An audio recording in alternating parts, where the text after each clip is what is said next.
जय हिंद साथियों, एक बार फिर से आपका स्वागत है त्रिस्मृति इंस्टीट्यूट में। आज हम बात करने जा रहे हैं भारत देश के सबसे बड़े केबल ब्रिज के बारे में, जिसका नाम क्या है? सुदर्शन सेतु। तो आज हम बात करेंगे सुदर्शन सेतु के बारे में, है ना। ये जो सुदर्शन सेतु है, इसके बारे में हर जानकारी अपन प्राप्त करेंगे। आपको पता होगा कि कल ही यानी 25 फरवरी को ही, रविवार के दिन ही प्रधानमंत्री जी ने जो है ये देश के लिए सौगात दी है, और विशेष करके लिए गुजरात राज्य में बना हुआ है। तो गुजरात वासियों के लिए बहुत ही बड़ी सौगात है ये। आप देख सकते हो कुछ पिक्चर में, ये आपको नजर आ रहा है, ये आपका सुदर्शन सेतु जो है ये बना हुआ ब्रिज है, और यहां भी आपको नजर आ रहा है।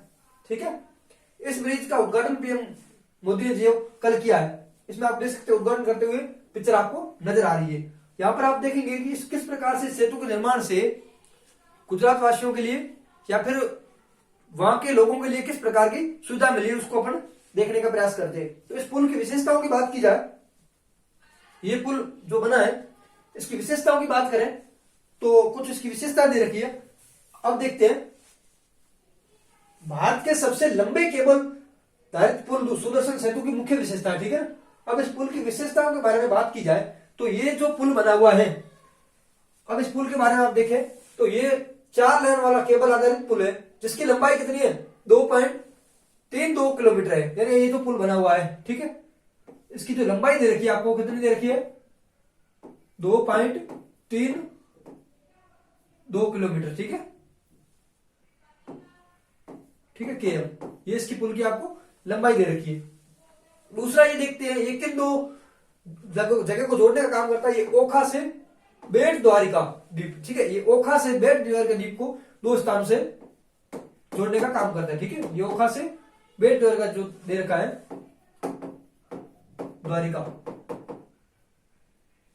ठीक है, इस द्वीप को जोड़ने का काम करता है। ठीक है, और दूसरा जो है सुदर्शन जो सेतु है, इसके निर्माण में जो लागत लगी है वो लगभग कितनी है? 980 करोड़ रुपए की लागत से ये तैयार हुआ। बहुत ही बड़ी परियोजना है, 980 करोड़ रुपए की इसमें लागत लगी गई। और इसके बारे में उस पुल के निर्माण के बाद जो लाभ होने वाले हैं वहां के लिए वो देखते हैं। तो इस पुल के निर्माण के देखो, सुदर्शन सेतु के लाभ। पुल के निर्माण से पहले तीर्थ यात्री बेट द्वारका तक पहुंचने के लिए नाव परिवहन पर निर्भर थे। पहले यहां से जाने के लिए किस पे निर्भर थे? नाव पर। ठीक है ना, पहले ये नाव पे जाते थे, नाव के माध्यम से जाते थे। तो नाव पे अगर आप यात्रा करें तो ये केवल दिन में ही जा सकते हो आप। ठीक है, रात्रि के समय अंधेरा हो जाएगा तो एक स्थान से दूसरे स्थान जाने में कठिनाई होगी। और दूसरा, नाव पे आप बड़े स्तर पे एक साथ नहीं जा सकते, कम लोग ही वहां पर यात्रा कर पा रहे होंगे।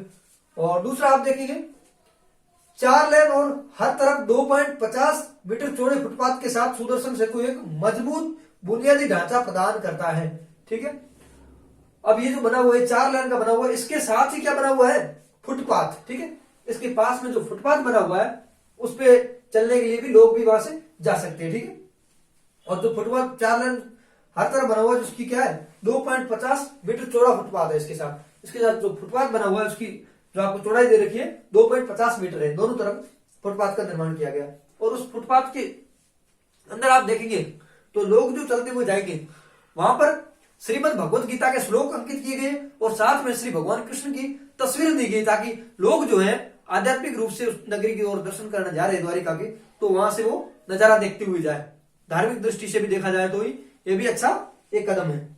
ठीक है, और दूसरा, इस पुल के निर्माण से गुजरात राज्य में एक प्रकार से पर्यटन का भी काम होना बढ़ेगा, जिसके पीछे कारण क्या है? भारत का सबसे लंबा केबल ब्रिज है। और दूसरा, जितने भी वहां पर श्रद्धालु आते हैं उनके लिए ये बड़ी सुविधाजनक कार्य हुआ है।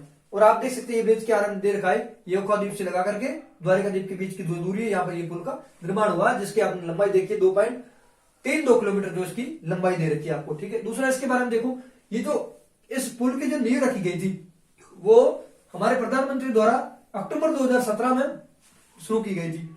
और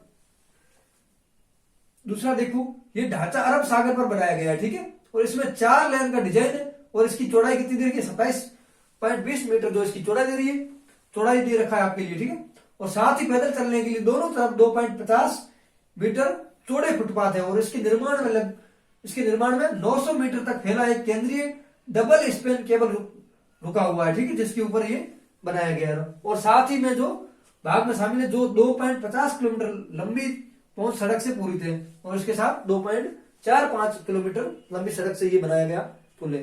तो इसके बारे में अपन ने देखा किस प्रकार से इसकी, और भी देख सकते हैं आप, ये जो आपने देखा है, ठीक है, ये सुदर्शन चक्र कृष्ण का है, उसी के नाम पर रखा गया इसका सुदर्शन चक्र, इसका सुदर्शन सेतु इसका नाम रखा गया। और ये रात्रि का नजारा जो आप देख सकते हैं, रात्रि के समय किस प्रकार ये जगमगाता हुआ नजर आ रहा है। और ये आपको दिख रहा है केबलों के द्वारा बनाया गया पुल है ना, और ये आपको स्पष्ट रूप से नजर आ रही है पुल के बारे में, किस प्रकार से पुल को बनाया गया है। बहुत ही अद्भुत ये विशालकाय पुल बना हुआ आपके सामने नजर आ रहा है। तो इस प्रकार की जो आर्किटेक्ट का निर्माण होता है, जिससे देश के साथ साथ राज्य को भी विकास हो रहा है, और इस प्रकार से हमारे यहाँ के विकास की जो गति है वो धीरे धीरे बढ़ रही है, और यहाँ के इंजीनियर किस प्रकार के कुशल है उनका भी हमें जानकारी मिलती है। तो मिलते हैं किसी नेक्स्ट टॉपिक पर। जय हिंद, जय भारत।